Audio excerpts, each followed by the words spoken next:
வணக்கம். நான் இன்றைக்கி செய்ய போகிறது சிம்பிளாகவும் ரொம்ப சுலபமாகவும் செய்யக்கூடிய ஒரு பொரியல் தான் செய்ய போகிறேன். இது வந்து கத்திரிக்காய், முருங்காய், வாழைக்காய் மாதிரி நம்ம சமையலில் அதிகமாக புழக்கத்தில் இல்லாதது. இப்போ கொஞ்ச நாளாக தான் நம்ம மார்க்கெட்லேயே அது வருது. அதுதாங்க ப்ராக்கோலி பொரியல் தான் செய்ய போகிறேன். ஆனால் வந்து இதில் நிறைய மருத்துவ குணம் இருக்குது. இந்த கேன்சருக்கு வராமல் தடுக்கிறதுக்கு உண்டான ஒரு பொருள் அதில் இருக்குது. அதை ரொம்ப குக் பண்ணால் அந்த மருத்துவத்தன்மை அழிஞ்சிரும்னு சொல்கிறாங்க.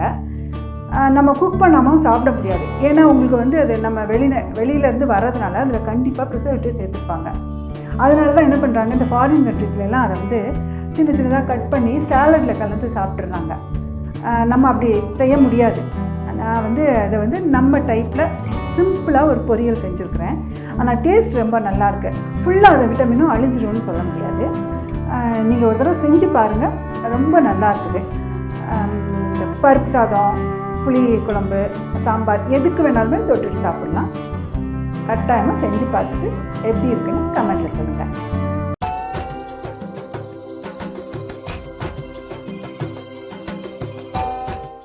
எப்பயுமே நான் சொல்கிறதான், இது வரைக்கும் சப்ஸ்கிரைப் பண்ணலைன்னா ப்ளீஸ் சப்ஸ்கிரைப் பண்ணிக்கோங்க. உங்கள் காண்டாக்ட் ஃப்ரெண்டு எல்லாருக்கும் ஷேர் பண்ணுங்கள். நம்ம சேனலுக்கு சப்போர்ட் பண்ணுங்கள். இந்த பொரியல் பிடிச்சதுன்னா ஒரு லைக் கொடுங்க. தேங்க்யூ.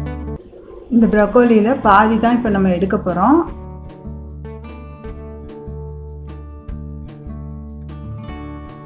இதை இதை மாதிரி சின்ன சின்ன பீஸாக கட் பண்ணிக்கோங்க.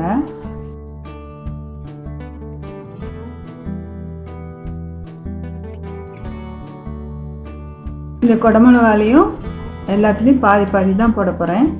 இதை நம்ம இப்போ நீளமாக நறுக்கிக்கலாம்.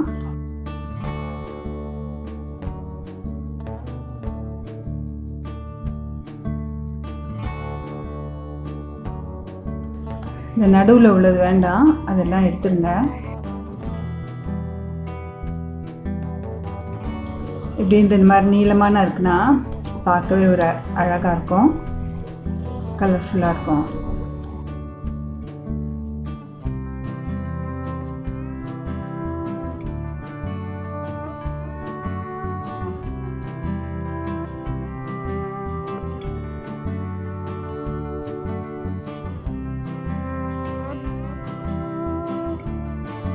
ஒரு பெரிய வெங்காயம், அதையும் இதை மாதிரி நீல வாக்கில் நறுக்கிக்கோங்க.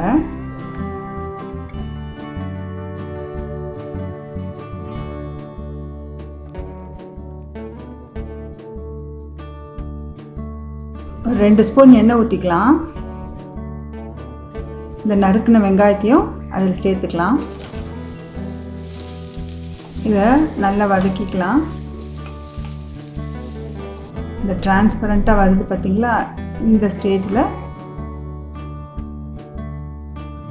1 ஸ்பூன் இஞ்சி பூண்டு பேஸ்ட் போட்டுக்கலாம்.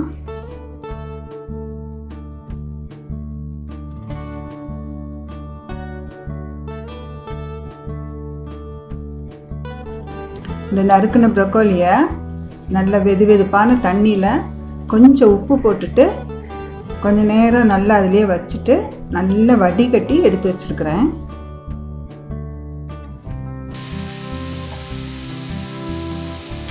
அப்படியே மீடியம் ஃப்ளேம்லேயே வச்சு நல்லா வதக்கிக்கலாம்.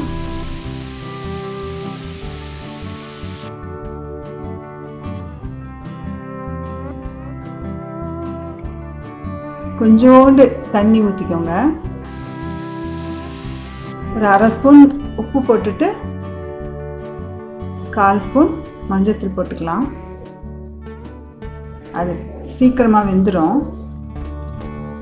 ஒரு 4-5 நிமிஷம் இப்படியே மூடி வச்சு வேக வச்சுருங்க. ஒரு 4 நிமிஷம் ஆயிடுச்சு. இதை திறந்து எடுத்துடலாம். நல்லா வெந்துருச்சு. இப்போ நம்ம இந்த எல்லா கேப்சிகமும் போட்டுக்கலாம்.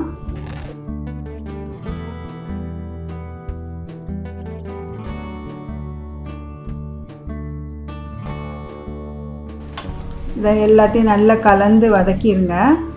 கேப்சிகம் சீக்கிரம் வெந்துடும். அது நல்ல குழைய வேகக்கூடாது. கொஞ்சம் அது க்ரன்ச்சியாக இருந்தால் தான் நல்லாயிருக்கும்.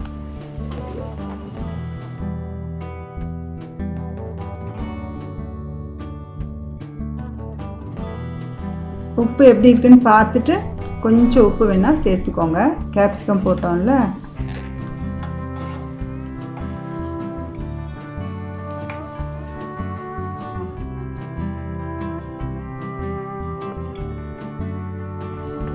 ஒரு நிமிஷம் வேணால் அப்படியே மூடி வச்சுக்கோங்க.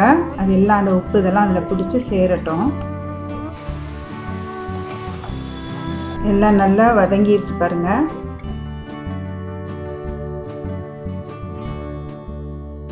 இப்போ ஒரு 1/2 ஸ்பூன் சோம்புத்தூள் போட்டுக்கலாம். அதையும் நல்லா ஒரு கிளறி விட்டுக்கோங்க. நல்ல 1 ஸ்பூன் மிளகுத்தூள் நான் போட்டுக்கிறேன். நீங்கள் உங்கள் வீட்டில் எப்படி காரம் சேர்த்துப்பீங்களோ அதுக்கு தகுந்தாப்பில் கூடுதல் குறைவு போட்டுக்கோங்க.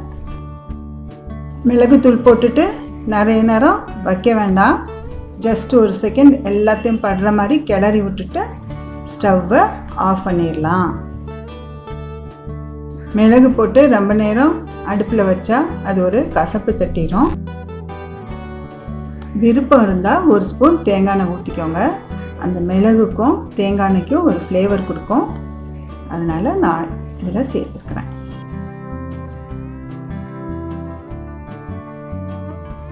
நம்மளோட ப்ரொக்கோலி கேப்சிகம் ஃப்ரை ரெடி ஆயிடுச்சு.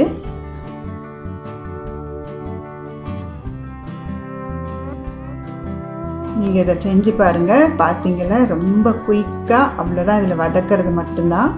செஞ்சு பார்த்துட்டு கண்டிப்பாக கமெண்ட் செக்ஷனில் சொல்லுங்கள்.